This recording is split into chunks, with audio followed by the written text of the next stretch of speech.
Eric the Blacksmith is back, and that means Sherlock Holmes. And judging by the responses that I had said, I think, earlier in the first show that nobody doesn't like Sherlock Holmes. I don't know. I just had a gut feeling. I never talk about it a lot with anyone, but it would seem that is, in fact, the case. And I think that's good news.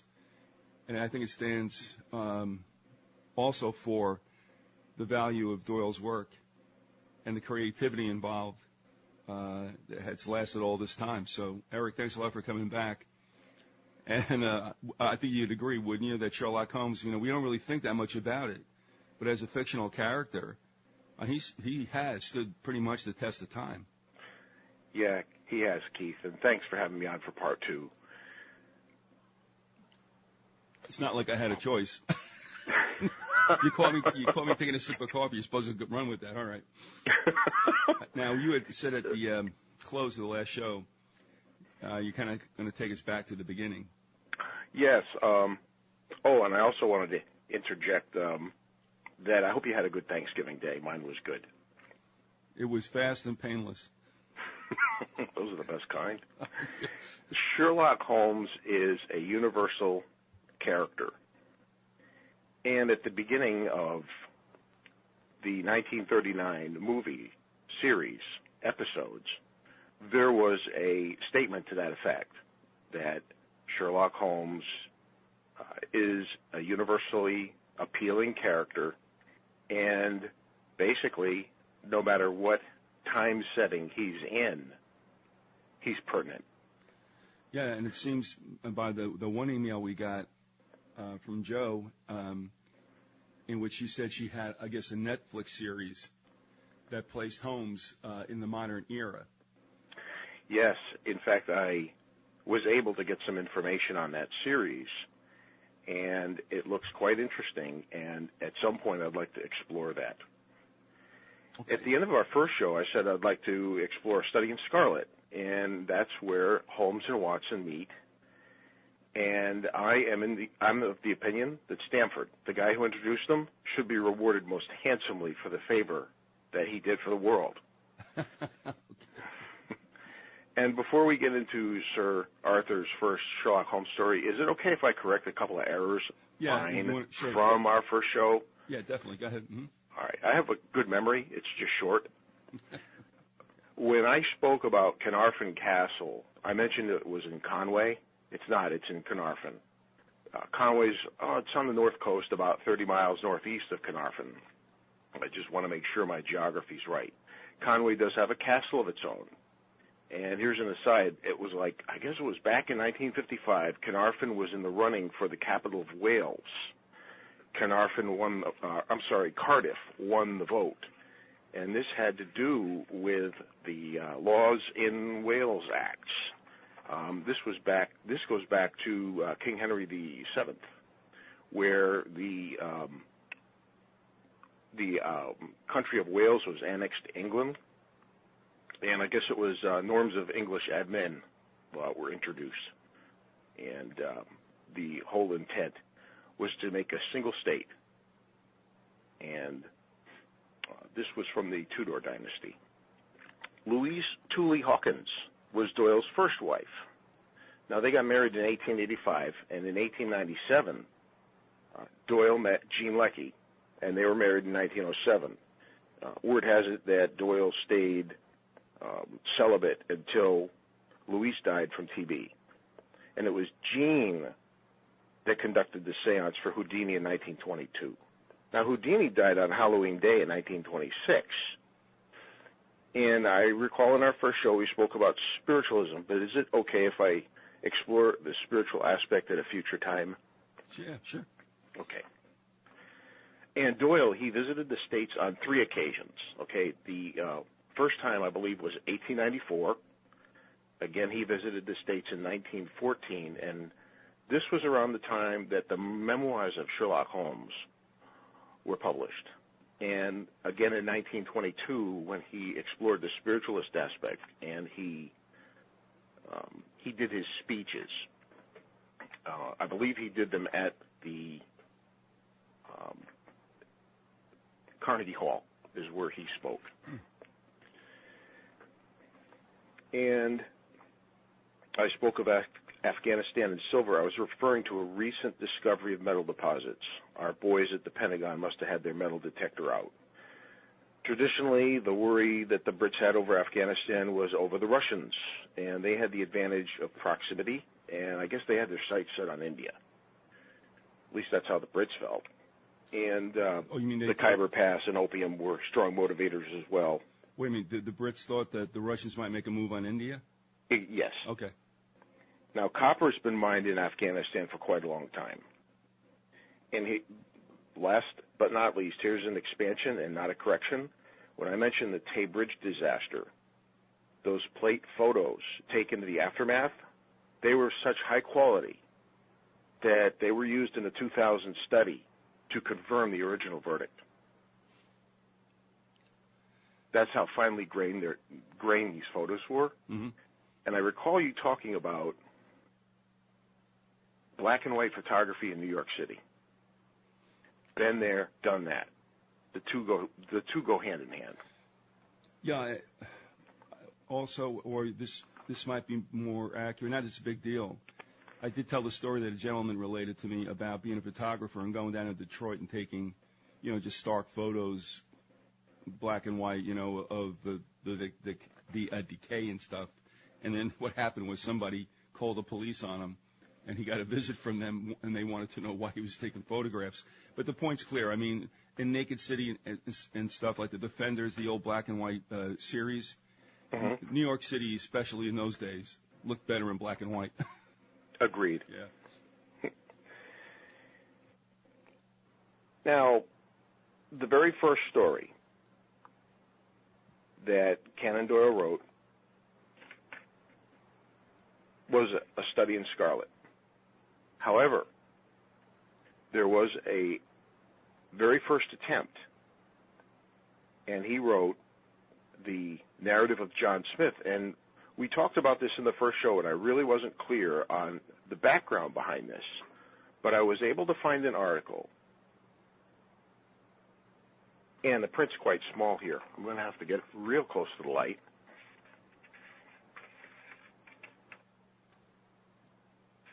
And it is by Matthew Bell. Sherlock Holmes' Origins Revealed. A lost, and lost is in quotes, first novel by Arthur Conan Doyle, the creator of Sherlock Holmes, is to be published tomorrow for the first time. This article came out the 25th of September. 128 years after it was written. The narrative of John Smith has been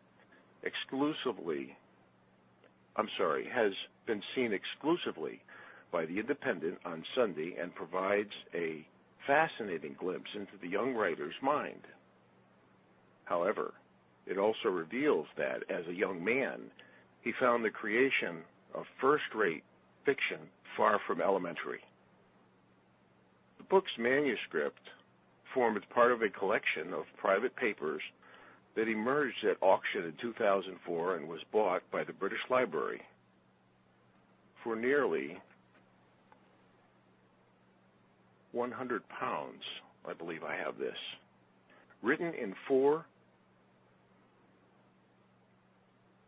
black notebooks, the 130-page work has now been transcribed and typeset for worldwide release to accompany an exhibition of Conan Doyle's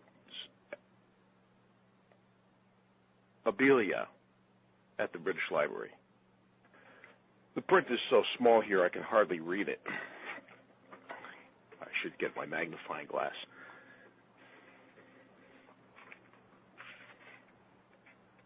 Here we go.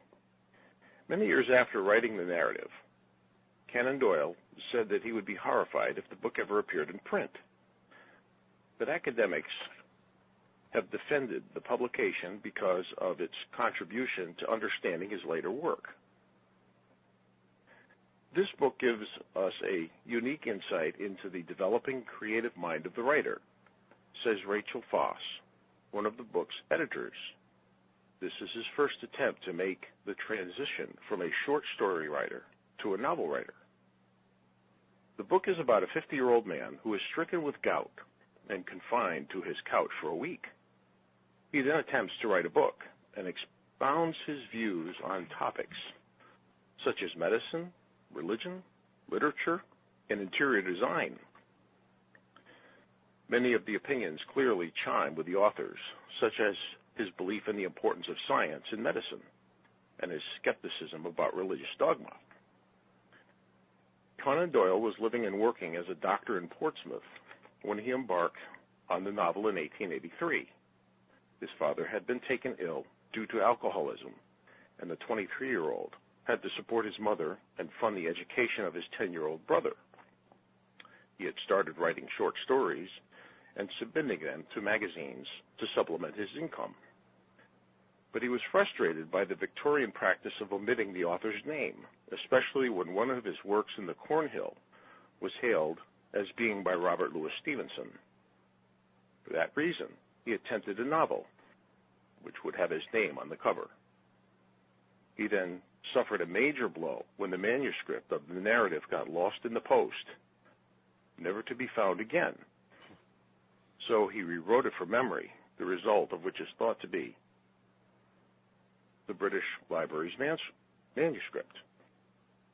Although the novel suffers from a lack of plot, it does conjure a world of boarding houses and pipe smoking, which fans of Sherlock Holmes will recognize. Conan Doyle called it a novel with a, quote, personal, social, political complexion, unquote, and it hints at themes that would appear in the Holmes books, such as an interest in logical reasoning. An introduction to the new edition says, quote, the narrative is not successful fiction, but offers remarkable insight into the thinking and views of a raw young writer who would shortly create one of literature's most famous and durable characters, Sherlock Holmes, unquote. The book gives a flavor of the preoccupation of the time, such as the British Empire, science, and the rise of secularism. It is also remarkably prescient, foreseeing the rise of America and China as superpowers, the advent of aeroplanes and submarines, and even space exploration. There go those shingles again, Keith. What year was that again? This was in 1883. Okay. Stephen Fry, who has also seen the book, hailed Conan Doyle's breadth of interests. He was the first popular writer to tell the wider-reading public about narcotics, the Ku Klux Klan, the Mafia, the Mormons, American crime gangs, corrupt union bosses, and much else besides. His boundless energy, enthusiasm, and wide-ranging mind, not to mention the perfect, muscular, and memorable prose, are all on display here in a work whose publication is very, very welcome indeed. Now, I have some extracts from the book. I'll read one. This is an extract from the narrative of John Smith. A description of Mrs. Rundle, the landlady, a precursor to Sherlock Holmes's landlady, Mrs. Hudson.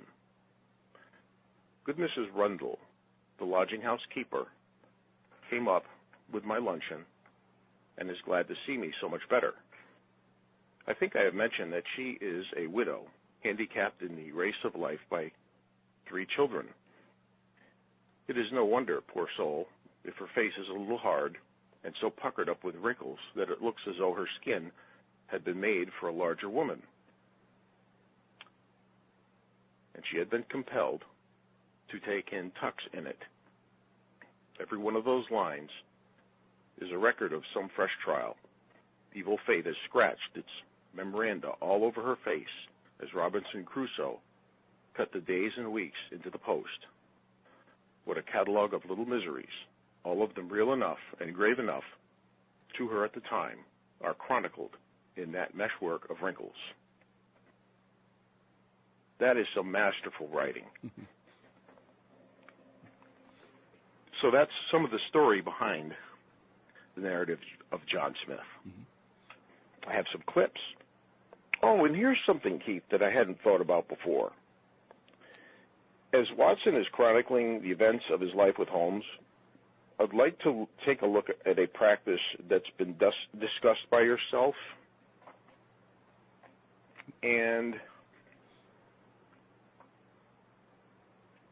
I wonder if you'd recognize it. There was a symbol of a hand with, I don't know if it was a peyote plant in it, gonzo journalism. Okay. And the case could be made, at least to me, that that's exactly what Watson was practicing, was gonzo journalism, with his accounts of he and Holmes. Hunter's fans will probably take exception to that, but I'm all right. It's a first-person, somewhat sensationalized account of an event. And I guess gonzo is believed to be, I guess it was first used in 1970 to describe an article by Thompson. And I guess it's been applied in other ways to other efforts. But what is it about gonzo journalism? I guess it favors, what is it? Does it favor style over, like, fact? That sounds kind of like something that he would discuss in academia. I mean, I think there was both. Thompson wrote Fear and Loathing on the Campaign Trail in '72.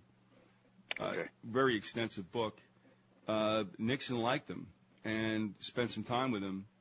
And I mean, there you got pretty, I wouldn't say it's a straight reportage, but, he's covering it only the way he could. I mean, he just had a way with language and a way with some really sharp-edged humor. That when you combine them both, that's what you get. I'll tell you that in college, a professor had us try to do that, and I just did not get it back then. Later on, of course, I did. But, well, of course, yeah, it's so obvious. But I wouldn't say style over. I think his critics would say that. I'd say it's probably a pretty good combination of both. And he's one of those guys that a lot of people try to emulate, and we wish they wouldn't. Yes. Often, what is that? Often imitated, never equaled? Yeah, and but I will say this. I mean, there is a drug element, obviously, with Thompson. And apparently, from what you're telling me, we know that Holmes supposedly was, a heroin addict? Cocaine. Cocaine. He preferred a 7% solution. In fact, there was a book by that name. Yeah, it's funny. I saw that movie also, but it didn't. I don't even remember that it was cocaine. But what was the? Well, it was an opiate, but it was his cocaine use is mentioned. Well, you had just mentioned this symbol, did you not? With the yes, peyote I did. plant? The gonzo fist. All right, and where did you see that in connection to Holmes and Watson? Well, Holmes bangs on Watson for his portrayals of their adventures together. Holmes feels that Watson should be a lot more detached, aloof, have a much more scientific approach. Oh, this cold analytical eye, is that it? Exactly. And I thought of the controversy with some of the things, if not most of the things, that Thompson wrote. And when I thought about the first person element, I'm thinking to myself, man, that's Watson. That's him writing about Holmes and himself. Yeah. Taking on these cases. Not to beat this point to death, but did you actually see the graphic about which you spoke? Yes. The reason I'm saying it is, and I'll have to get a look at that because, and this may be a stretch, but Ralph Steadman was Thompson's illustrator, and he was a Brit. So I'm just wondering. Oh, okay. Well, didn't Thompson run for sheriff of Aspen at one point? Yeah. I think he ran for sheriff in 1970. Yeah. And I think that symbol was used in that campaign. That is true. Yep. Okay. I got to take a look. Okay. Now, I have some, like I said, I have some clips, and why don't we hear clip one, Watson on the Men. This is the first statement of Watson. This is basically the kickoff. So let's hear that clip now. My military career had been interrupted during the Second Afghan War by a Jezile bullet which shattered my shoulder and grazed the subclavian artery. While convalescing from my wound at the base hospital of Peshawar, I was struck down by enteric fever, that curse of our Indian possessions, and it was not long before a medical board determined that not a day should be lost in returning me to England, whence I arrived a month later, with my health irretrievably ruined, but with permission from a paternal government to spend the next 9 months attempting to improve it. A Jezile is a firearm. Watson talks about how a Jezile bullet stopped him. They're generally handmade weapons, and they varied a lot. And they were very personal weapons. And they were very unlike the typical military weapons at the time, which were obviously more often stamped off of an assembly line than not. They were very beautiful, artistically decorated guns, and many times the locks were taken from British firearms and inlaid into the stocks of one of these Jeziles. If you were to look at one of these things, you'd see a very curved stock, very unusual compared to what we're used to here, or anywhere, basically anywhere in the Western world. They had long barrels, not really common in Europe. They were seen in America, like the Pennsylvania long rifle, the Kentucky long rifle. In fact, I have a Pennsylvania long rifle. It's a reproduction, and that's some interesting shooting. They were designed for military use, and they tended to be very large calibers. So what hit Watson would have been most likely a patched round ball, and these things were huge. This ball could have been anywhere from 1/2 inch in diameter to 3/4 of an inch in diameter. Now, longer barrels could have been used, larger calibers, because of the long length of the Jezile. It was much heavier than typical muskets, and they weighed around 12 to 14 pounds. Some could even weigh up to 20. So with that extra weight comes extra absorption of recoil. Most were smoothbore, which would be akin to a shotgun, but some had rifled barrels, which the rifling, of course, imparts a spin, which it stabilizes the bullet. In fact, a good comparison is the difference between a baseball over the plate from a smoothbore, because it can curve and go just about anywhere, to a football, a spiraled football. That's the best comparison I can think of. And this struck Watson, is that correct? Yes, he talks about a Jezile bullet. Did you tell me he got shot in the groin? No, he got shot in the shoulder. In fact, it talks about how the bullet, what was it? It grazed his subclavian artery. And there are other accounts where Doyle talks about Watson being struck in the leg.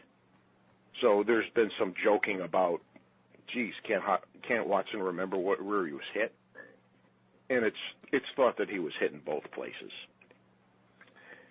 And these guns were fired from a forked rest, horn or metal bipod. And in fact, there was a test done in a recent issue of Guns and Ammo. I think it was Guns and Ammo. I'm not positive about the magazine, but there was an author who fired a Jezile, and then he fired, if memory serves, it was a Martini, which was the weapon used by the British troops at the time. And he said he had a blast with Jezile. He shot both, and he had patterns. But some of these Jezile shooters would shoot, of course, the round ball, and would also shoot basically anything they could throw down the barrel. Enteric fever Watson talks about enteric fever, which is basically scarlet fever. And he was a member of the Northumberland Fusiliers, which I believe he says the 5th Northumberland Fusiliers, and then after a while they just became the Northumberland Fusiliers. Now, a fusil was a musket, and of course the Fusilier would be the soldier with same. So let's hear clip 2. This is Stamford Plants an Acorn, and I thought this was a good caption for what Stamford does. I had neither kith nor kin in England, and was therefore as free as an income of 11 and 6pence a day will permit a man to be.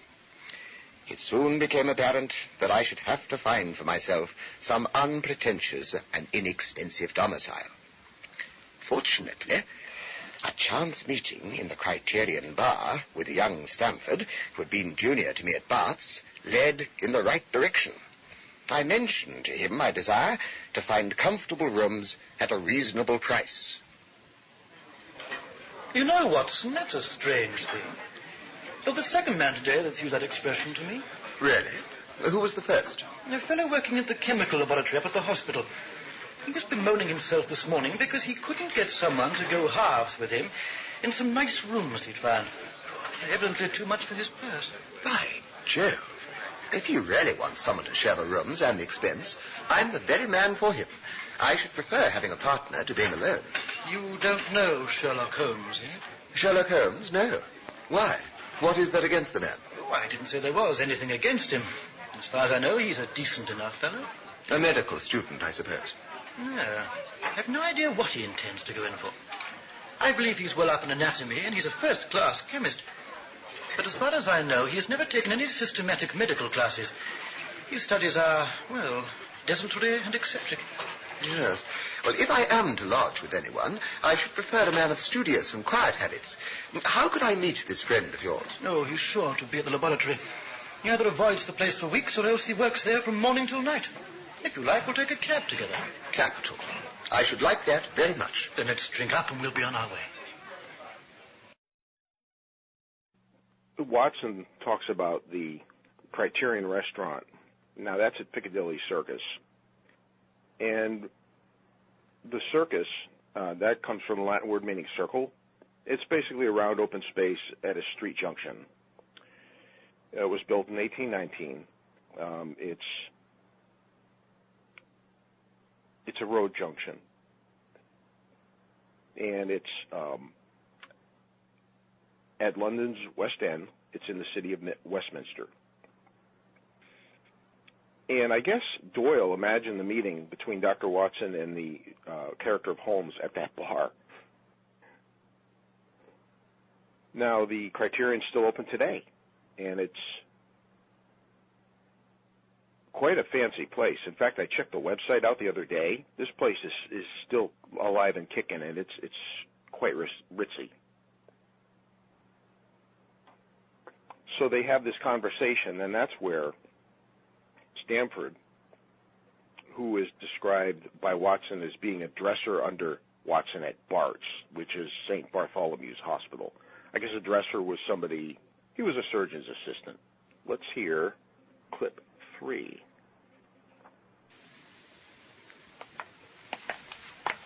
You mustn't blame me, Watson, if you don't get on with him. If we don't get on, it would be easy to part company.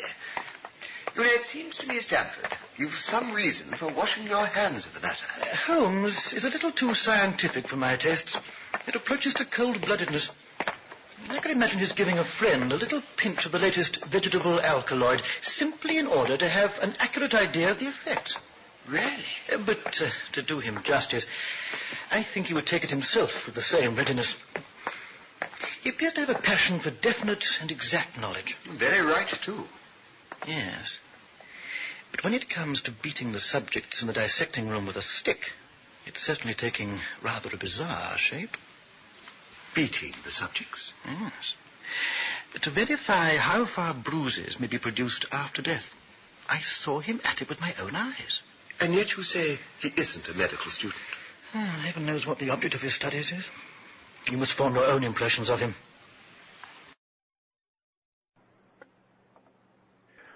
Now, Watson and Stanford, they're discussing Holmes. And Holmes is testing for blood. And he talks about this invention of his. In the novel, it's handled a little bit differently. Whereas in the radio show, Stanford says, "Oh, we've come here to discuss business." In the story, it's not quite as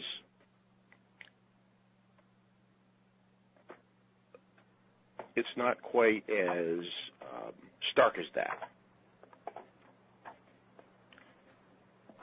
Stanford comes in, and they sort of both observe Holmes doing this test.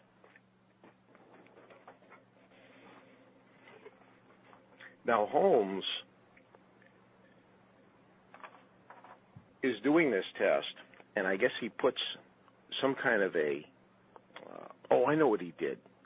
He had a container of liquid, and he pricked his finger, and he put it in this solution, and all of a sudden this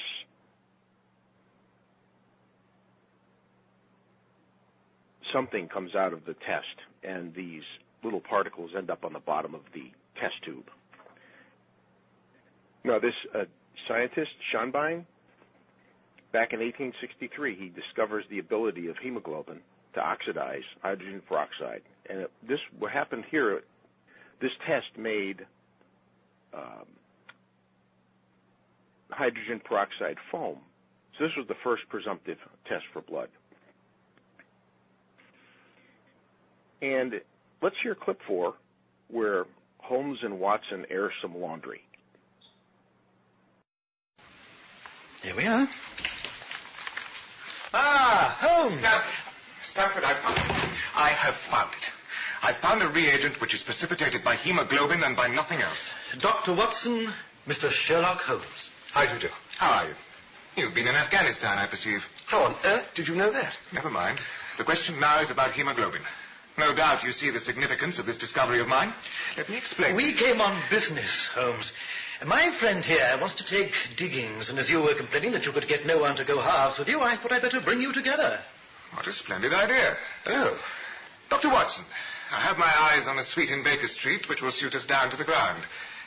You don't mind the smell of strong tobacco, I hope? I always smoke ships myself. That's good enough.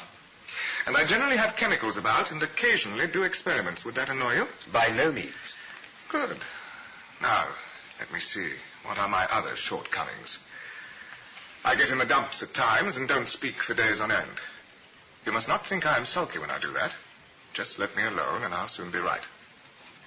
Now, what have you to confess? It's just as well for two fellows to know the worst of one another before they begin to live together.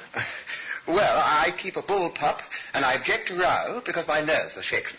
And I get up at all sorts of ungodly hours, and I'm extremely lazy. I have another set of vices when I'm well, but those are the principal ones at present. Do you include violin playing in your category of rows? It depends on the player. A well-played violin is a treat for the gods. A badly played one... In that case, I think we may consider the thing as settled. That is, if the rooms are agreeable to you. When shall we see them? Call for me here at noon tomorrow, and we'll go together and settle everything. Ship's tobacco, it was used on ships because it was rolled, and the guys, they couldn't really smoke it because of the fire hazard. And he talks about the bull pup, too, which is a British, I believe it's a British bulldog. And Watson, here's a guy who just came out of Afghanistan. He's he's in bad health. He really is. He's hurting. So this is a very welcome change for him. This is something that he can really take advantage of. And now he's got basically a new best friend. In fact, let's hear clip 5. Watson's new best friend, where Watson and Holmes settle in together. We met the next day as we had arranged and inspected the rooms at number 221B Baker Street. The bargain was concluded upon the spot, and we at once entered into possession. Holmes was not a difficult man to live with. He was quiet in his ways, and his habits were regular. But as the weeks went by, my interest in him and my curiosity as to his aims in life gradually deepened and increased. Now, John Hall did an article on 140 different varieties. And that's when ships in the book isn't capitalized. So Watson, he could have been referring to this rolled cord tobacco that's chewed by these sailors on the ships. And here's another thing with sailors. Something that was very popular, Keith, was singing. Routines and work, they got to be really monotonous, and singing, it provided a way to while away the time and inject some rhythm into some real monotonous tasks. In fact, the guy who could sing, he was given first consideration for a job aboard a ship. And here's something to think about. Sea chanties as well were really bawdy. They were even vulgar. Oh, no, not that. Near me is the Mystic Seaport. We're the Morgan. It's the only extant whaling ship in the United States that's being restored.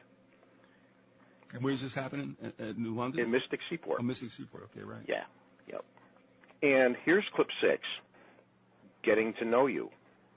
This is where Holmes and Watson assess their partnership. My health forbade me from venturing out unless the weather was exceptionally genial, and I eagerly hailed the little mystery which hung around my companion and spent much of my time endeavoring to unravel it. Holmes was, of course, not slow to notice my curiosity, and at last thought fit to discuss our relationship. I trust, Doctor, that these few weeks have not proved to you that I'm too difficult a fellow lodger after all. Oh, far from it, Holmes. I don't mind admitting. You puzzle me, though. Puzzle you? But the way you work like a fiend sometimes, and at others you lie on the sofa there hardly uttering a word or moving a muscle from morning till night. And there's those curious visitors of yours. In one afternoon, a grey-headed, seedy fellow, looking like a peddler, then an old white-haired gentleman, a fashionably dressed young girl, and a railway porter. And that sallow, rat-faced fellow, Lestrade, who has been here 3 times in a single week. But I always apologize for putting you to any inconvenience in the matter, Watson. I have to use this room as a place of business, and these people are my clients. But what... Never mind. You don't inconvenience me at all, Holmes. I'm only too pleased. Thank you. Now, Watson, he hesitates to ask Holmes what his line is. And, you know, it's a preview of Watson's discretion. As Watson, he learns to wait for Holmes' revealing of a fact or a strategy. Recall the 2009 movie where they're talking in the alleyway, and Watson is saying to Holmes, why don't you include me in on what you're thinking about? And that's when they get into that whole thing about the complaints. And there is a method to Holmes' madness where he'll even fake a fainting spell in one of the stories. I believe it was the Reigate Squires, where there was going to be something tipped off. And a couple of these guys were pulling some scam. I don't exactly remember what it was. But Holmes actually fakes a fainting spell, and that saves the case, is what it does. Okay, here is Watson's dozen. This is another clip. This is clip 7. But tell me, have your observations of me over these weeks reached any sum total yet? You might think it a bit of a cheat, but I've been jotting down all the various points upon which you've shown me that you're exceptionally well informed. Oh, indeed. I should very much like to hear them. You would? I've got the paper here somewhere. Yes. Here it is. I say, you won't mind, really. Not at all. Well, it runs this way. Sherlock Holmes. His limits. 1, knowledge of literature, nil. 2, knowledge of philosophy, nil. 3, knowledge of astronomy, nil. 4, knowledge of politics, feeble. Oh, do go on. Knowledge of botany, variable. Well up in belladonna, opium, and poisons generally. Knows nothing of practical gardening. Dear me. Knowledge of geology, practical but limited. tells at a glance different soils from each other. After walks, has shown me splashes upon his trousers and told me by their colour and consistence in what part of London he had received them. 7. Knowledge of chemistry, profound. Thank you.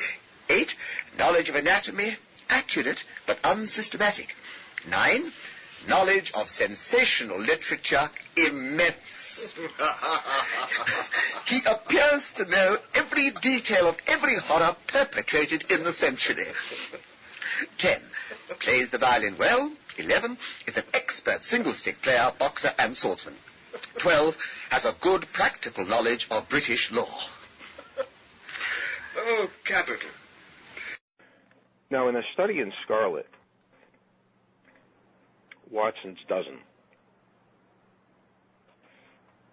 I like how they handled it in the story, the BBC production, where Holmes and Watson are sitting and talking,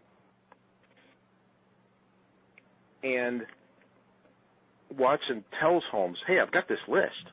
Would you like to hear what it is? In the story, in the book, what happens is Watson throws it into the fire.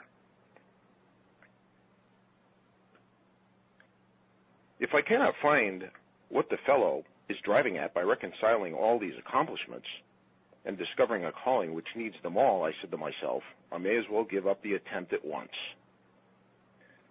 I see that I have alluded above to his powers upon the violin. These are very remarkable, but as eccentric in all his other accomplishments. That he could play pieces, and difficult pieces, I knew well, because at my request he has played me some of Mendelssohn's Lieder and other favorites. When left to himself, however, he would seldom produce any music or attempt any recognized air. Leaning back in his armchair of an evening, he would close his eyes and scrape carelessly at the fiddle, which was thrown across his knee. Sometimes the chords were sonorous and melancholy. Occasionally they were fantastic and cheerful. Clearly they reflected the thoughts which possessed him. But whether the music aided those thoughts, or whether the playing was simply the result of a whim or fancy, was more than I could determine. I might have rebelled against these exasperating solos had it not been that he usually terminated them by playing in quick succession a whole series of my favorite airs, as a slight compensation for the trial upon my patience. So the things are handled a little differently, but I like actually how they handled this whole thing with the list in the story. This is when Holmes fesses up. This is clip 8. I suppose I had better provide you with the answer to it all. You see, the theories of observation and deduction which I frequently express to you are really extremely practical. So practical that I depend upon them for my bread and cheese. How? Well, I have a trade of my own. I suppose I'm the only one in the world. I am a consulting detective. Consulting detective? Here in London we have lots of government detectives and lots of private ones. When these fellows are at fault, they come to me, and I manage to put them on the right scent.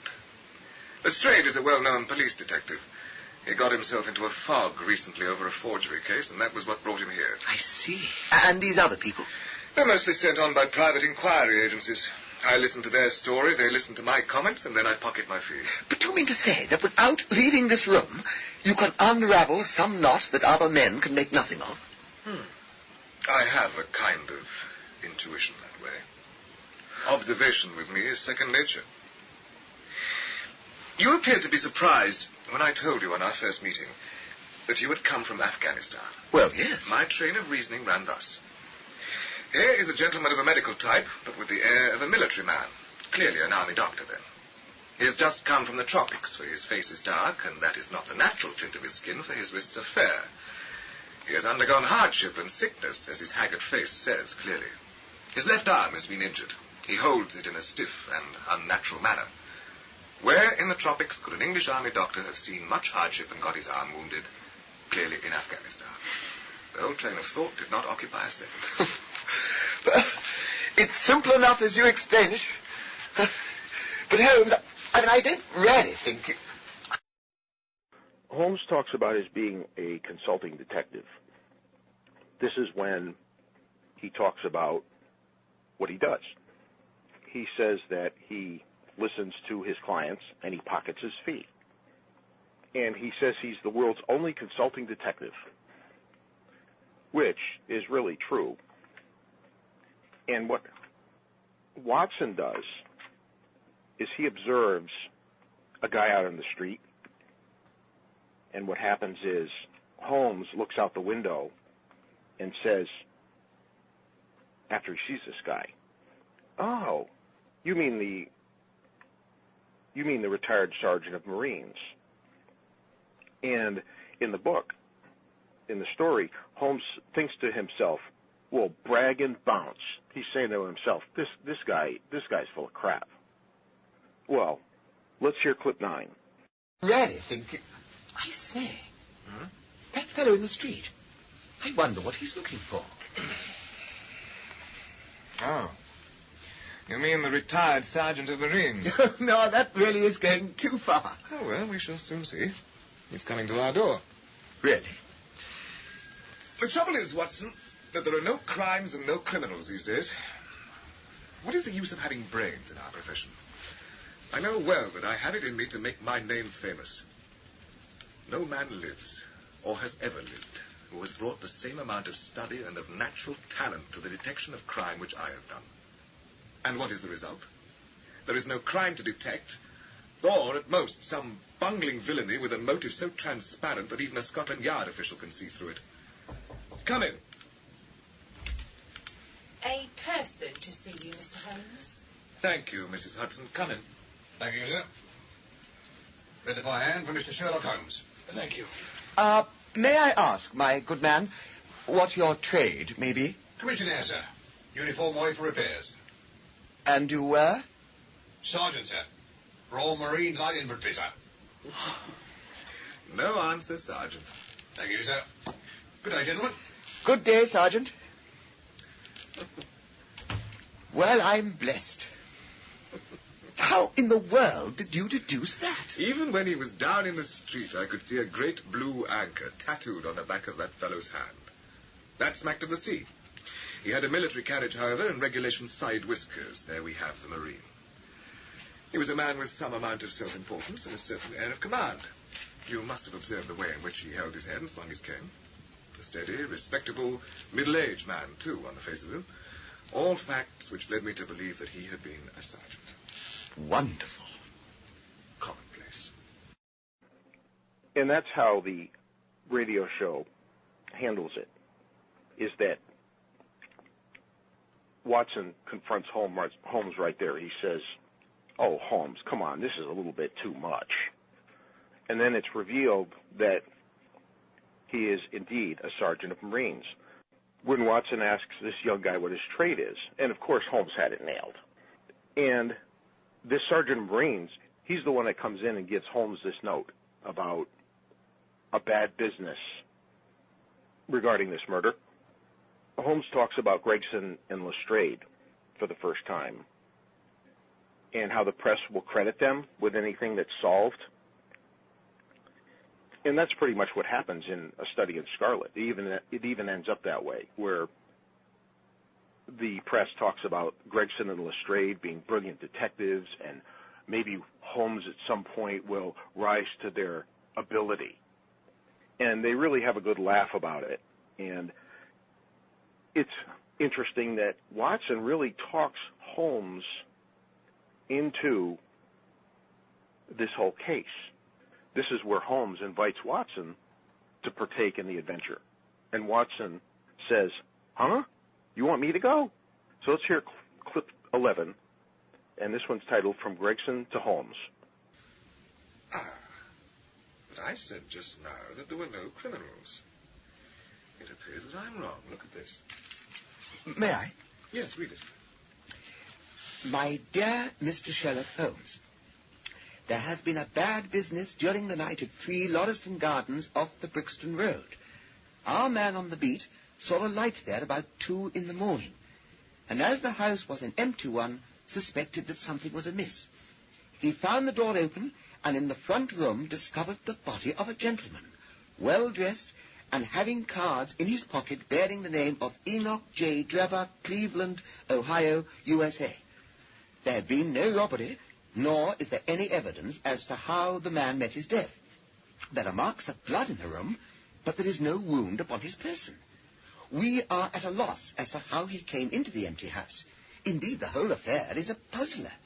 If you can come round to the house any time before 12, you will find me there. Yours faithfully, Tobias Gregson. Gregson is the smartest of the Scotland Yarders. He and Lestrade are the pick of a bad lot.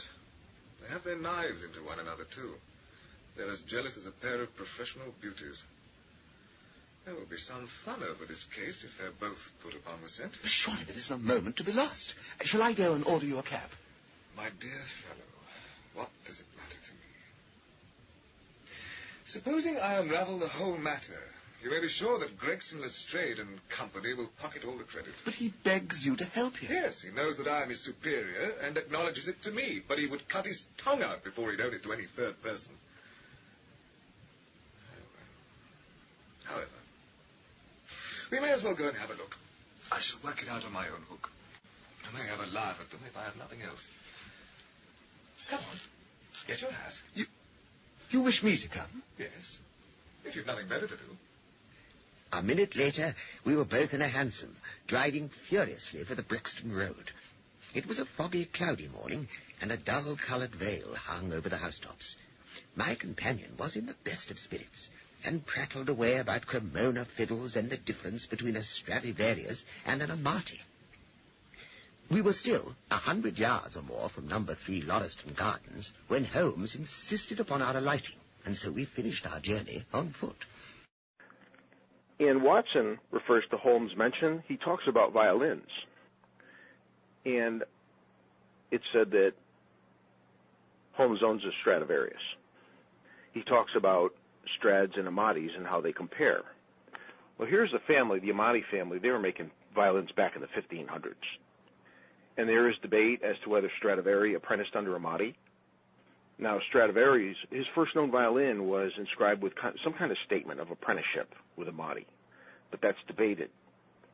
And Stradivarius, they're said to have lower tone prominence, and they have a more masculine line, whereas Amatis are very curved and much rarer than Strads. A handful of these violins, the Amatis, exist. And surviving Strads, they number maybe 650, maybe 530, 540 violins. The oldest Strad dates, I guess, from about 1666, and the oldest Amati is maybe from 1558 or 1560. And the Amatis, these were all the families in Cremona, these luthiers. And it's really pretty cool about the debate of the Stradivarius, the Amatis, the Guarneris, and the Amatis. They worked on these sound holes. So those are those F-shaped jobbies that you'll see in the front of almost all stringed orchestral instruments. Mm-hmm. The Amatis worked on those sound holes. They helped develop those. And Holmes is evidently a very good violin player, and he's also mentioned, here's something too, Keith, he's also mentioned as being a composer of no mean talent. Well, you know, now that I think about it, I mean, again, dealing with the Basil Rathbone movies, I got a scene flashing in my head, which I think is correct. I'm not sure. But I think there are times, for instance, like when Watson might come into the house, where Holmes is picking on playing short bits on the violin, and then working on sheet music in a stand. I think I remember that. I'm not sure, but that's what came back to me. And yet I never really thought about him composing. You know, I just treated the whole violin thing as some kind of anomaly, some hobby. Yeah, I'm a classically trained horn player, so I have a lot of familiarity with musicians and violins, and we horn players, we're lucky. I mean, I've known guys who've picked up horns at garage sales for $300, whereas these stringed instruments can be fiendishly expensive. Even the reproductions, a Stradivari reproduction, can go well into the 5 digits.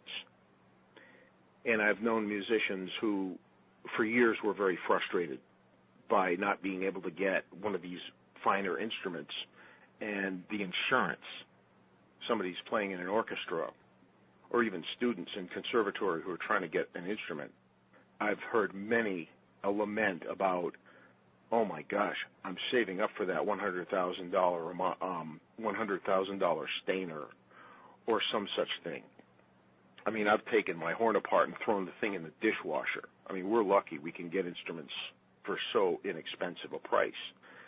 And something else with violins is the consideration of humidity. That wood is so sensitive that a real change in temperature or humidity can wreak havoc. I've heard horror stories about that too. And the Stradivarius is so renowned for its sound. It's thought that the wood came from the Maunder minimum. I'm trying to remember exactly what time that was in Europe, but between the wood and the varnish, it's believed that the Stradivari gave such a wonderful tone, particularly because of that Maunder minimum. I guess was that kind of a European ice age where it was really cold for, 50, 60 years. They talked about snow in June. It's believed that the sound emanates from that wood because it was such an anomalous thing. Now, here's clip 12, where Holmes examines the murder scene. I'll tell it you from the beginning, gents. Now, I knew that them two houses in Lauriston Garden was empty, on account of him that owns them won't have the drains seen to, though the very last tenant that lived in one of them died of typhoid fever. So, I was knocked all in a heap at seeing a light in the window, and I suspected as something was wrong. There was no one in the street? Not a living soul, sir. Well, I pushed the door open. All was quiet inside, so I went into the room where the light was a-burning.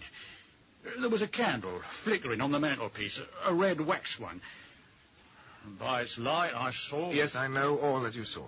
Huh? You walked around the room several times, and you knelt down by the body, and then you walked through and tried the kitchen door. Then... Where was you at to see all that?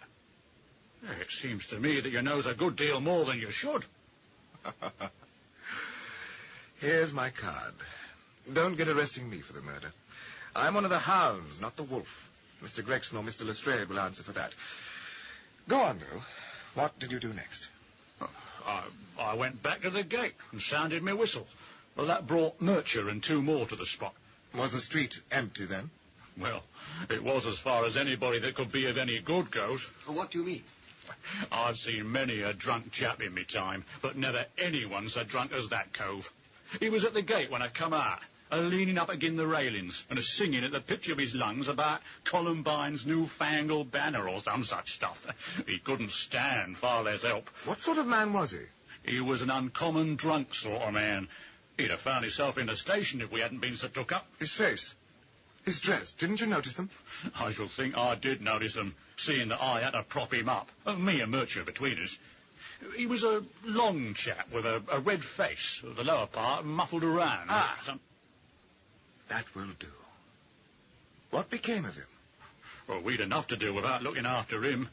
I'll wager he found his way home all right. How was he dressed? A brown overcoat. Had he a whip in his hand? A whip? No. He must have left it behind. You didn't happen to see or hear a cab after that? No. Well, there's a half sovereign for you. Thank you, sir. I'm afraid, Rance, that you will never rise in the force. That head of yours should be for use as well as ornament. You might have gained your sergeant's stripes last night. The man whom you held in your hands is the man who holds the clue to this mystery, and whom we are seeking.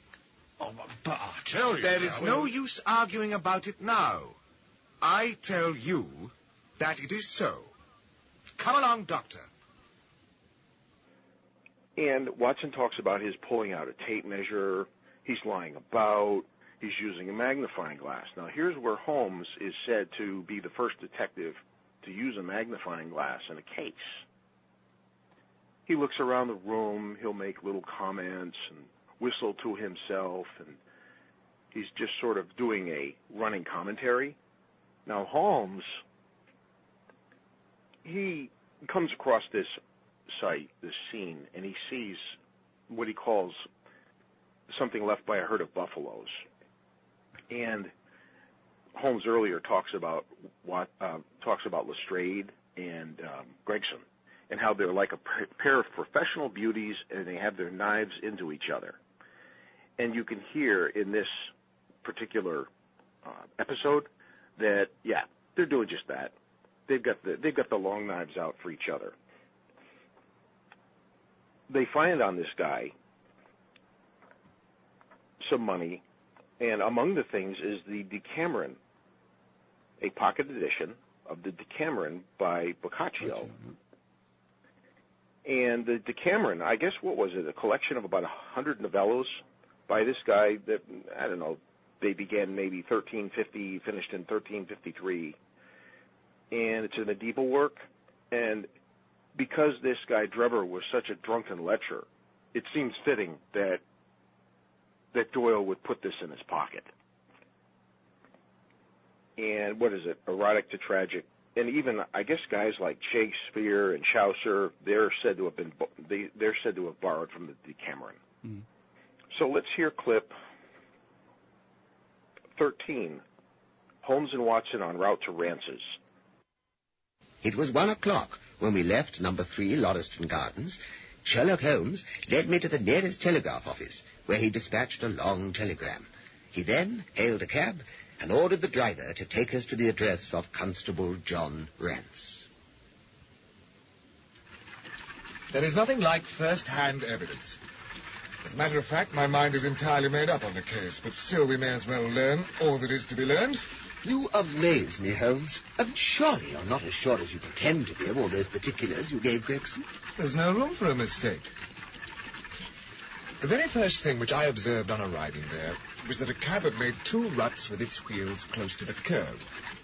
Now, up to last night, we have had no rain for a week, so that those wheels which left such a deep impression must have been there during the night. There were the marks of the horse's hoofs, too, the outline of one of which was far more clearly cut than that of the other 3, showing that there was a new shoe. Since the cab was there after the rain began and was not there at any time during the morning, I have Gregson's word for that, it follows that it must have been there during the night, and therefore that it brought those 2 individuals to the house. Well, that seems simple enough. But how about the other man's height? The height of a man in 9 cases out of 10 can be told by the length of his stride. And I had this fellow's stride both on the clay outside and on the dust within. Then I had a way of checking my calculation. When a man writes on a wall, his instinct leads him to write about the level of his own eyes. Now, that writing was just over 6 feet from the ground. Is there anything else that puzzles you? The fingernails and the Trichinopoly cigar. The writing on the wall was done with a man's forefinger dipped in blood. My glass allowed me to observe that the plaster was slightly scratched in doing it, which would not have been the case had the man's nails been trimmed. I gathered up some scattered ash from the floor. It was dark in color and flaky. Such an ash as is only made by Trichinopoly. I've made a special study of cigar ashes. In fact, I've written a monograph upon the subject. I flatter myself that I can distinguish at a glance the ash of any known brand, either of cigar or of tobacco. It's just in such details that the skilled detective differs from the Gregson and Lestrade type. And the florid face, then? Ah, that was a more daring shot, though I have no doubt that I was right. You must not ask me that at the present state of the affair. My head is in a whirl. The more one thinks of it, the more mysterious it grows. Now, how came these 2 men, if there were 2 men, into an empty house? How could one man compel another to take poison? Where did the blood come from? What was the object of the murder, since robbery had no part in it? How came the woman's ring there? And above all, why should the second man write up the German word, Rache, before decamping? I confess, Holmes, I can't see any possible way of reconciling all these facts. You sum up the difficulties of the situation succinctly and well, Watson. There is much that is still obscure, though I have quite made up my mind on the main facts.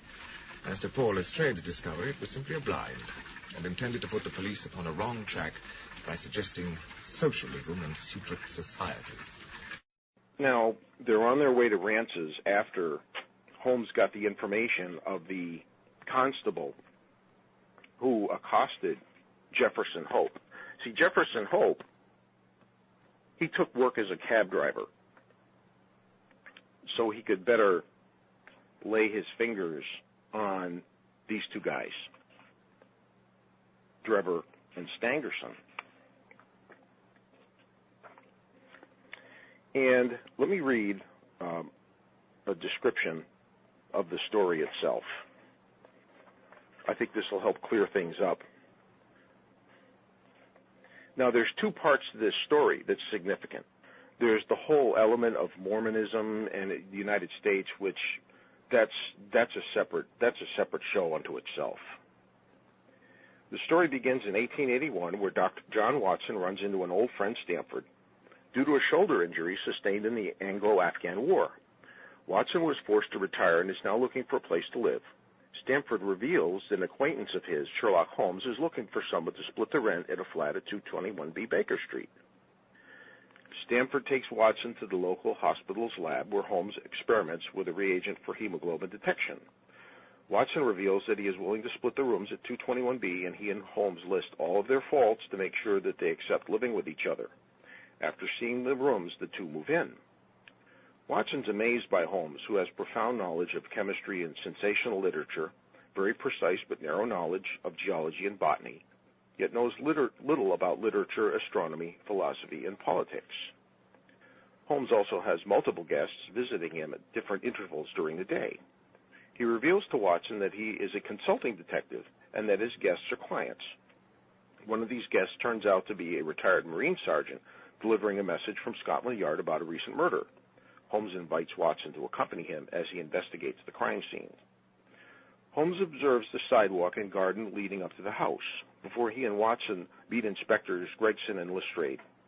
The four observe the crime scene and the male corpse, who is identified as Enoch Drebber. There is blood found in the room, and there is no wound on the body. They also learn from documents found on his person that he was in London with a friend, Joseph Stangerson. Above his body, written in blood, is the word Rasha, which Holmes remarks is German for revenge.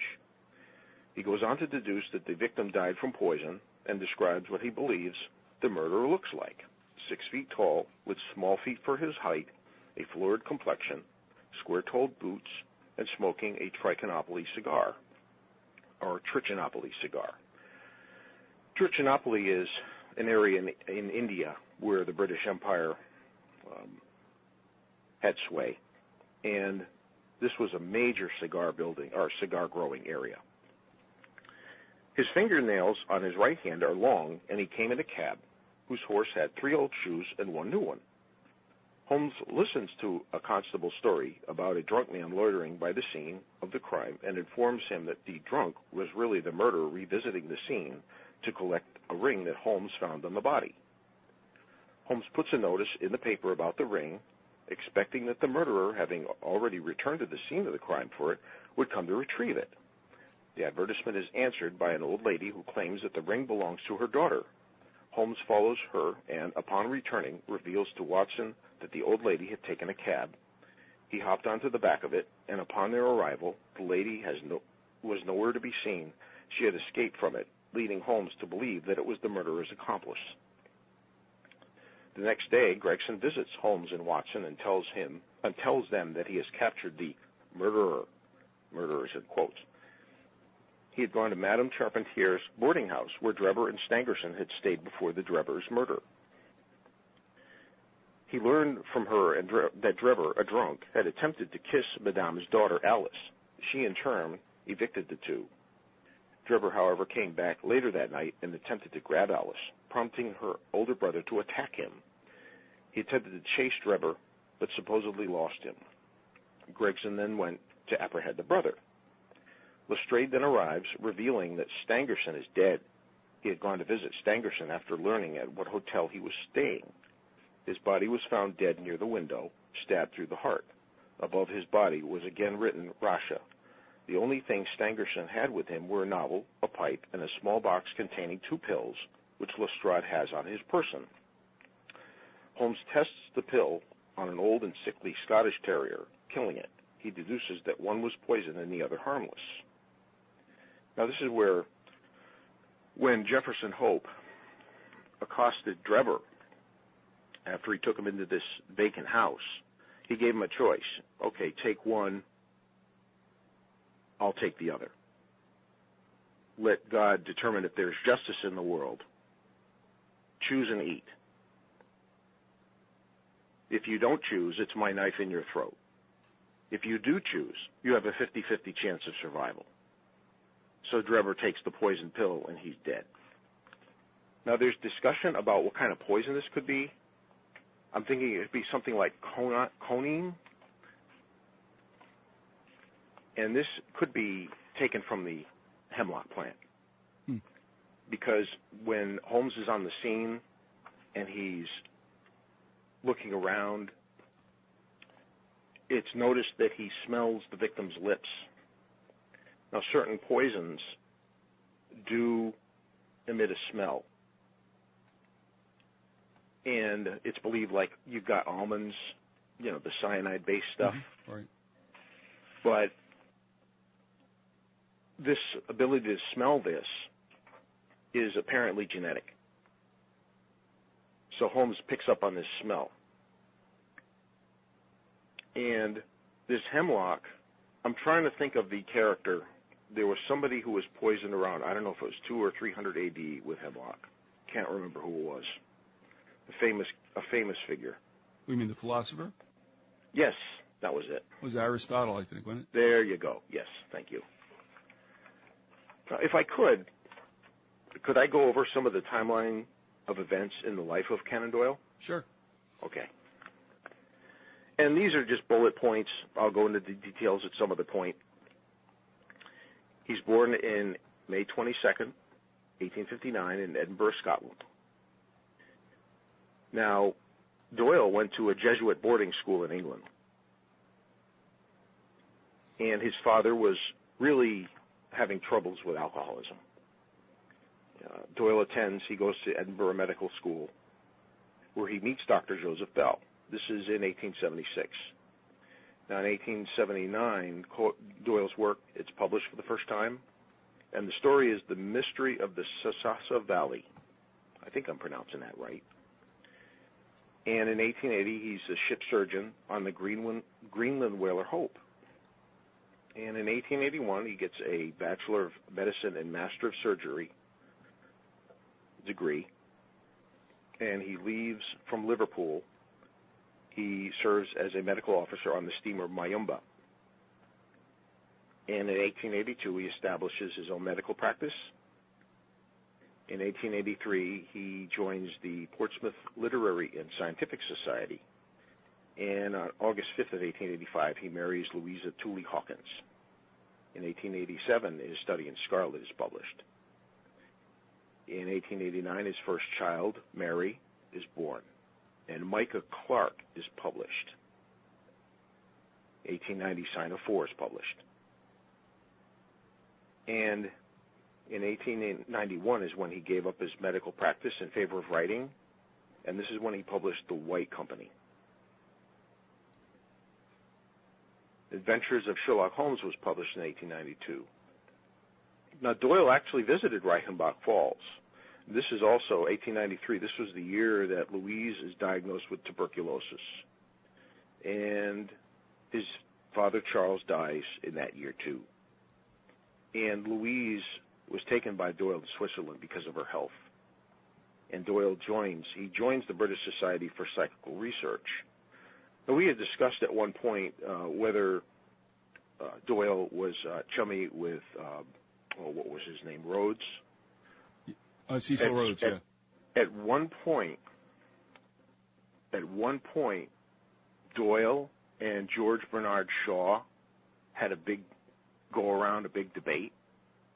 This is for another time, which I'll get into the details, but what happened was there was a debate on the coverage of the Titanic. And Shaw had some disparaging things to say. Also, he said that Sherlock Holmes was basically a worthless druggie. He's a fictional character. He's bad as Dan Quayle. Remember Murphy Brown? It's all right, Dan. It's only a TV character. Yes. And there was a big to-do about that. In fact, I found a New York Times article. I'm going to get the subscription to the old newspaper website. I need to get these old newspaper articles because I want to find out about the speeches on spiritualism that he gave, and I'm pretty sure, I'm almost positive that there's some accounts in the New York Times and other local papers, New York World. I mean, you think about all the newspapers that have just gone tits up in past years.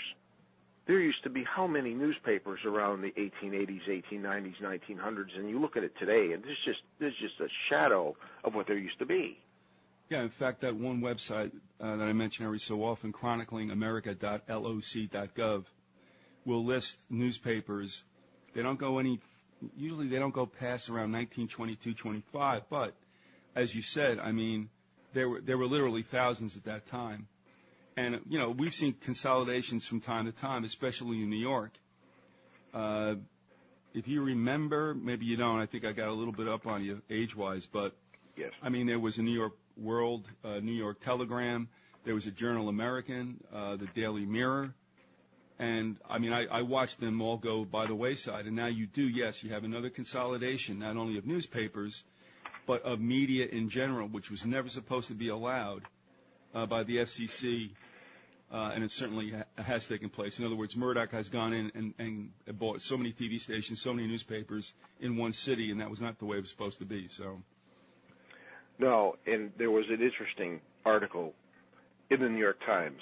It was maybe 4 or 5 days after the sinking of the Titanic about how all the politicians jumped on board the lifeboats, the senators and congressmen. Right. Now, they talked about the, quote, big men acting shamefully. Now, Shaw had a big issue with how the Titanic was covered. And Doyle, he was more along the lines of the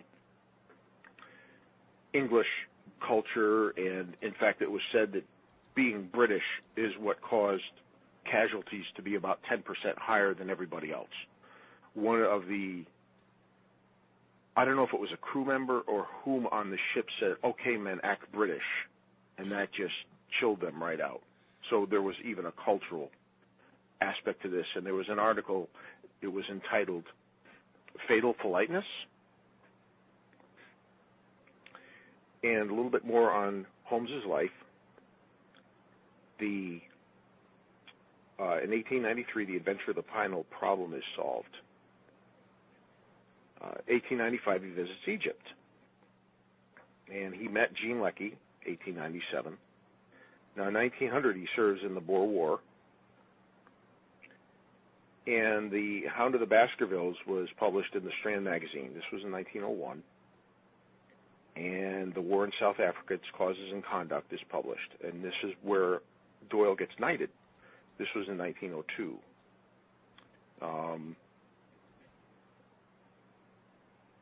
Also, The Poison Belt, this is up to 1913, and in 1914 he visits the U.S., and The Valley of Fear is published in book form a year later.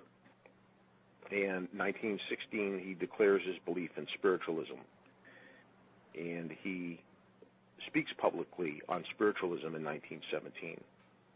And, of course, in 20, we talked about this last time, he published the Cottingley Fairies stories in the Strand.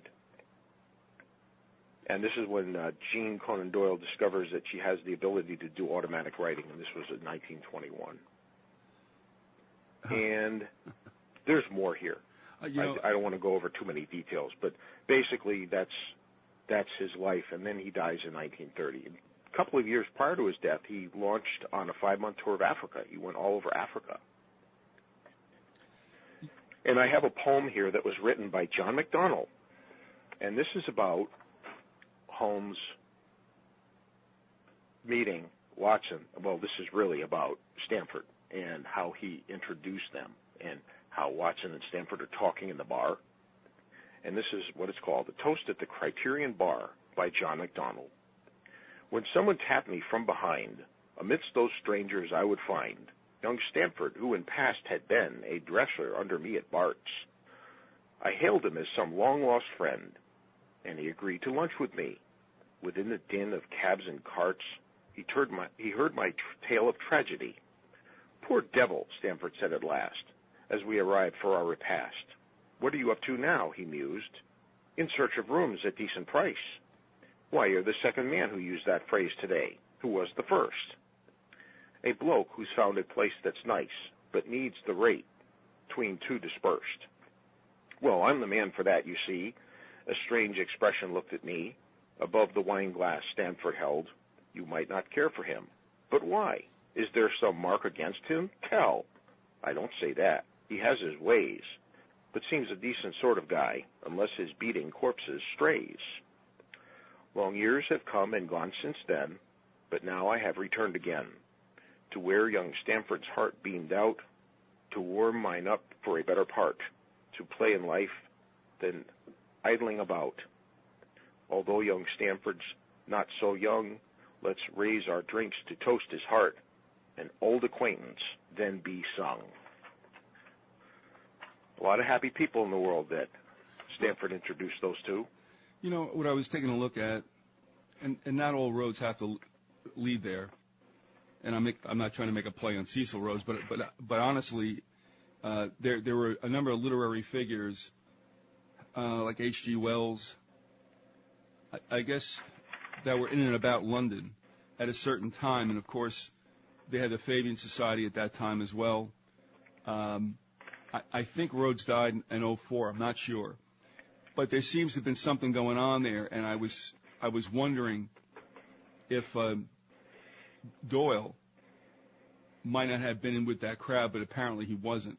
Well, actually, he may have been, because I did learn recently that he offered it. In fact, as relates to this issue with Shaw and Doyle, I'm not sure on the details about this, but he did offer at one point to donate £100 to the Fabian Society to either settle a debt or settle a bet or offer some kind of a challenge. If this happens or if this is said, I will give £100 to the Fabian Society. Interesting that the Fabian Society's symbol is a wolf in sheep's clothing. Oh, that's so perfect. Isn't it perfect? You just can't make it up. Well, they're going on to this day, but of course, I think almost anyone who hears anything about it is in relation to that circle of people who seem to be, the literati and the people to know at that time. Now, obviously, if you didn't know it firsthand, Gordon Comstock relates that Eric Blair, better known as George Orwell. Great, all these names. Right, great. I can remember Eric Blair, but I can't remember George Orwell. That he had a falling out with them and basically told them to stuff it. Yes, he did, actually. In fact, 1984 was supposedly the 100th anniversary of the Fabian Society. It's theorized that could be why Orwell chose that date, because there was some theories that he wanted to choose the year 2000 or 2001 in that neck of the woods, but he chose 1984 because it was indeed the 100th anniversary of that organization. All right, and then there's stories that he wanted to make it 1948 and just transpose the numbers to make it more futuristic. I don't know, but that's one of the other ones that goes with the vanilla explanation for that. But the thing is, Doyle didn't get involved with any futuristic works. Well, actually, he did. There go those shingles again, Keith. Damn. Yeah. He does talk about 5,000 years into the future. Oh. Okay. The narrator. This is in the narrative of John Smith. The narrator looks 5,000 years into the future and imagines how an archaeological. Get this. This. I love this guy. Doyle. I love this guy. Dr. Dry as Dust might report his excavation on the site of London. A large building had recently been unearthed near the dried-up bed of the River Thames, and there could be no question from existing records that this was the seat of the lawmaking council among the ancient Britons, or Anglicans as they are sometimes termed. Near this was a square block building called the Aquarium, and serving, as the name implies, as a place of seclusion for habitual drunkards. The bed of the Thames had been tunneled under by a monarch named Brunel, who is supposed by some historians to have succeeded Alfred the Great. The principal places of amusement were Kensington, from the German root kennen, to know, so called with reference to certain schools of fine art and cookery, and Hyde Park, the name of which appeared to Dr. Dryasdust to suggest the possibility of treasures being concealed in it, have been far from safe, as the bones of tigers, lions, and other large carnivora have been discovered in the adjoining Regent's Park. The lecturer, having briefly referred to the mysterious structures known as pillar boxes, which are scattered thickly over the city and which, he remarked, must be regarded either as religious in their origin or else as marking the tombs of Anglican chiefs, passed on to the cylindrical piping. In a series of observations extending over several years, he had discovered the important fact that these lines of tubing, if followed out, invariably led to large hollow metallic chambers which were connected with furnaces. No one who knew how addicted the ancient Britons were to tobacco could doubt what this meant. Evidently, large quantities of this herb were burned in the central reservoir, and the aromatic and narcotic vapor was carried through the tubes to the house of every citizen, so that he might inhale it at will. On the future. What is to be the end of it all? Since first a man scratched hieroglyphics on an ostrakhan or scribbled with sepia upon a fragment of papyrus, the human race has been puzzling itself over that question. We may simply suppose that man will win fresh victories over mechanical and natural difficulties, that he will navigate the air with the same ease and certainty with which he now does the water, and that his ships will travel under the waves as well as over them, that life will be rendered more refined and more pleasant by countless inventions, and that preventative medicine and sanitary science will work such wonders that accident and old age will be the only causes of death, that the common sense of nations will abolish war, and the education and improved social condition of communities will effect a marvelous diminution in crime, that the forms of religion will be abandoned but the essence maintained, so that one universal creed will embrace the whole earth, which shall preach reverence to the great Creator and the pursuit of virtue, not from any hope of reward or fear of punishment, but from a high and noble love of the right and hatred of the wrong. These are some of the changes which may be looked for. And then, why, by that time, perhaps the solar system will be ripe for picking. This guy was a freaking genius. Well, I was also thinking that if he didn't necessarily write futuristic works, and now you said that he had at least one, right? Mm-hmm. But on the other hand, too, I guess you could take a look at what he got involved with as the beginning of forensics, and yes, that eventually would, it would evolve into what it is today. And thinking about that, do you know that he had any relations inside Scotland Yard? I mean, was he somebody who knew some people in there, or did you? That's a good question. Okay. I do not know. No, I'm just curious because That's an excellent question. Well, because now Lestrade was supposedly from Scotland Yard, right? Yes. Well, he did know Joseph Bell.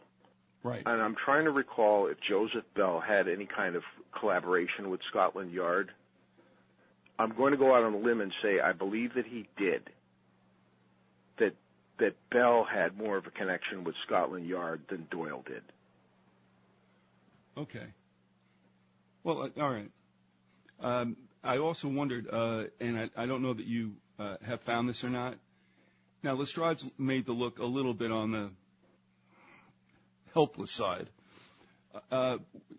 Did Doyle do that in his writings? And if so, was that depiction of Lestrade, was that kind of like a little bit of a high-handed wink to Scotland Yard? I mean, did he have any kind of condescending feeling toward them? That's a good question. Okay. I do not know. That's something for me to crack the books on. Now, in the 2009 movie, Lestrade is fairly competent, and I guess Holmes, he even comes right out and says that, these two, they know, in fact, one of the clips we played mentioned it, where Holmes and Watson are in the flat, and they're talking about taking on this case, and Holmes says, these two would rather cut their tongues out than admit to a third party or the press that I'm a better detective than they are. And they go back and forth, Lestrade and Gregson. It's sort of a rivalry between the two. And they really do come up with some way off the mark conclusions. In fact, Holmes even laughs. I don't know if it's at Gregson or Lestrade when they're at the house where Drever's found. Whereas one of them comes out and says, okay, a woman was involved. This guy was going to write the word Rachel on the wall, and he died before he could do it. And Holmes just starts laughing. And he's told, well, it's very good of you to laugh, Mr. Sherlock Holmes, but the old hound is the best hound, in so many words. But the two are treated as less than competent. However, Holmes does say, even though Lestrade is pretty thick, he's tenacious as a bulldog once he knows what he's going to do and he wants to get his man. So he is a very capable, I don't know, what's a good way to put this, boots on the ground constable. Right. If it comes to apprehending a subject or apprehending a suspect, he's one of the best. You definitely want him. Okay, everybody knows, Holmes knows who the guy is. He knows what's been done. Now it's time to call Lestrade and go apprehend the crook. Holmes says, Lestrade's the guy you want with you. I wonder also if Doyle did that deliberately to, accent Holmes's capabilities. In other words, it's the old story.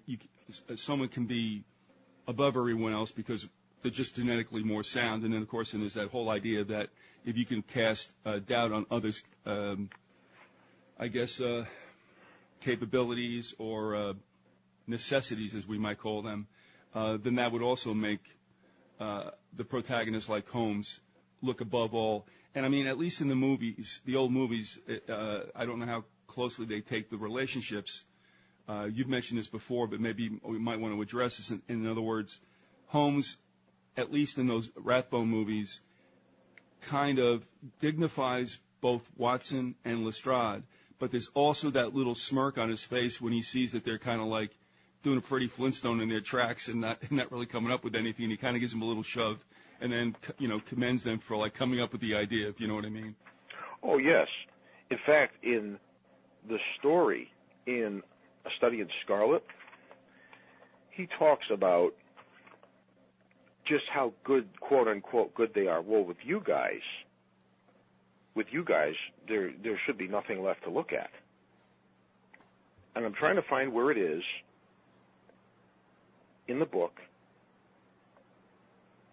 that he says this. Here it is.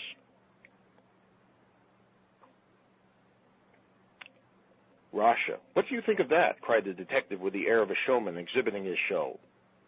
This was overlooked because it was in the darkest corner of the room, and no one thought of looking there. The murderer has written it with his or her own blood. See this smear where it has trickled down the wall? That disposes of the idea of suicide anyway. Why was that corner chosen to write it on? I will tell you. See that candle on the mantelpiece? It was lighted there. It was lighted all the time, and if it was lighted, this corner would be the brightest instead of the darkest portion of the wall. And what does it mean now that you have found it? Asked Gregson in a depreciatory voice. This is Gregson, of course, is talking to Lestrade.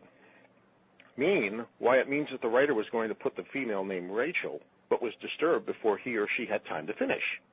You mark my words, when this case comes to be cleared up, you will find that a woman named Rachel has something to do with it. It's all very well for you to laugh, Mr. Sherlock Holmes. You may be very smart and clever, but the old hound is the best when all is said and done. I really beg your pardon, said my companion, who had ruffled the little man's temper by bursting into an explosion of laughter. You certainly have the credit of being the first of us to find this out, and as you say, it bears every mark of having been written by the other participant in last night's mystery. I have not had time to examine this room yet, but with your permission, I shall do now. And that's from the clip where we played earlier, where he does look around, but he does have disparaging remarks.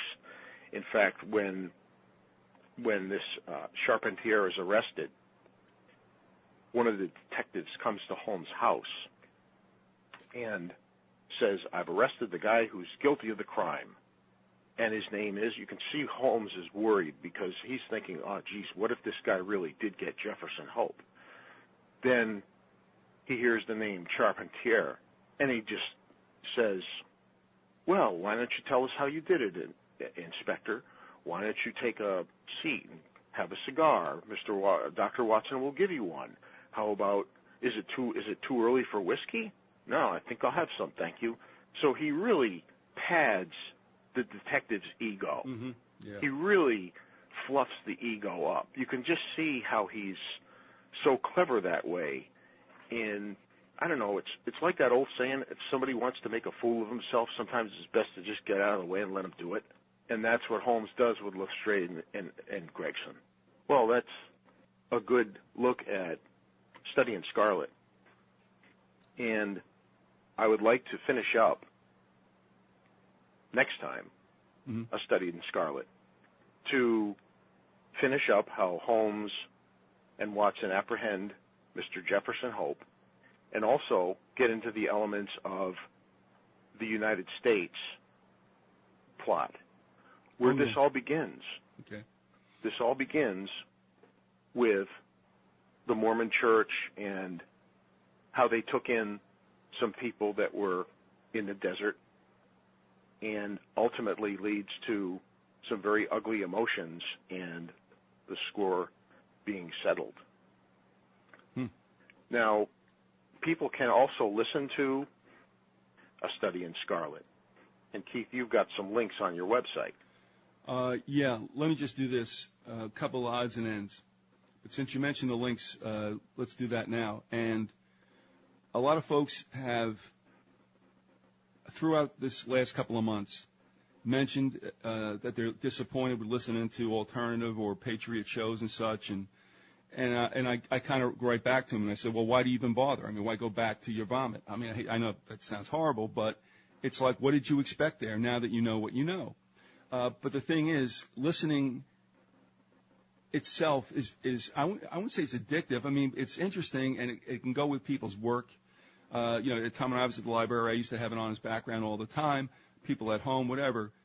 Some people burn shows or whatever and listen to it driving. But here's where I'm going with this. And Eric has sent me a number of links. He's the one that found them. But I would say, folks, if you want to listen to something, I'm not trying to say only listen to me. That's not the point.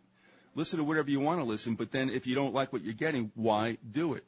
So, with that in mind, I've offered to send you a 7-part series that Jared was good enough to send to me, which is an audio book, Neil Postman's Amusing Ourselves to Death. Well, now we have something else here. And Larry we're going to talk about later. But Eric was good enough to send some links. The one link in particular that he's addressing does have a number of old radio shows, which are great, from mid-'60s, it looks like, and early '60s. The Baskervilles are there. You've got A Study in Scarlet. I'll put that link up next to the audio link to Eric's show. Now, he's got some others, but I won't say them now because, who's going to remember them? But we'll put them up when his show is posted. Take a look at them. There's plenty of stuff there for you, your listening pleasure, if you will. Don't worry that you're not listening about government and the Constitution every 5 minutes. There's a life out there, believe me. So thanks for sending that, Eric. And like I said, I'll put them all up there, and I appreciate that you gave. I guess there's about 8 or 9 there, but the ones that are most, I I guess, that pertains most to Holmes's work, I'll probably put up. One is archive.org that people should be familiar with. And then this. Yes, and there's also Project Gutenberg. Oh, yeah. That's also a very good one. But that isn't audio. That's just books, isn't it? That's true. That is true. But there is software now that will transcribe text to speech. You talking about Dragon? No. I'm not sure which ones. I've heard that there are some out there. I'm not sure, but the quality's gotten a lot better over the years. Well, actually, Dragon is the reverse. You take speech and it will make text out of it. I guess that's the opposite. Okay. All right, a couple odds and ends too. Larry, the contractor guy, wrote and said that in that soliloquy that Holmes delivers. And what episode is that after? That is from. Is that the Voice of Terror? I believe that is from The Secret Weapon. The Secret Weapon, that's right. The Secret Weapon. Yes, the Tobel bomb site. And also, now that you've mentioned that, Eric, if folks, we're not seeing too many of the old Basil Rathbone series of Sherlock Holmes, but also YouTube. You just reminded me. YouTube is carrying some of that as well, so you can actually watch it. So, I mean, there's plenty of stuff to do out there. You just got to get a little creative and think outside the box if this Patriot Alternative stuff is getting to you, and apparently it is, and rightfully so. Well, it certainly got to me, and that was a real revelation to me that there's so much out there. There are so many other websites. There are so many things that one can look at that are outside the box. Yeah. And these websites that I sent you, it's not just Doyle. There are so many other classic authors. See, the beauty of this is a lot of this stuff is in the public domain. Right. So that's great. So you don't have to worry about copyright infringement or anything like that. Yes. Yeah, that's big. But Larry had said that it was his understanding, and I think he has some of the Holmes works in his own collection, that Holmes did not say this new Rome. He said this realm.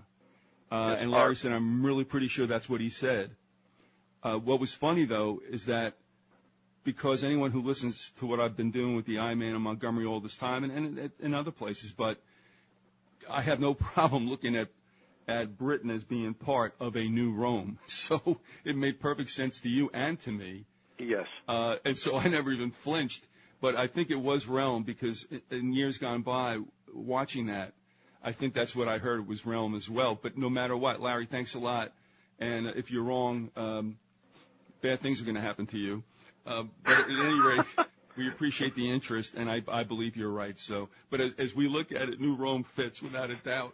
I had to laugh at that. So, and one other thing I wanted to share with you, and this is going to go as it relates, I guess, when you start to talk about Afghanistan and Watson and such. You had mentioned earlier, at the very outset, in fact, of this interview, that they just found silver, supposedly, in Afghanistan. Is that right? Yes.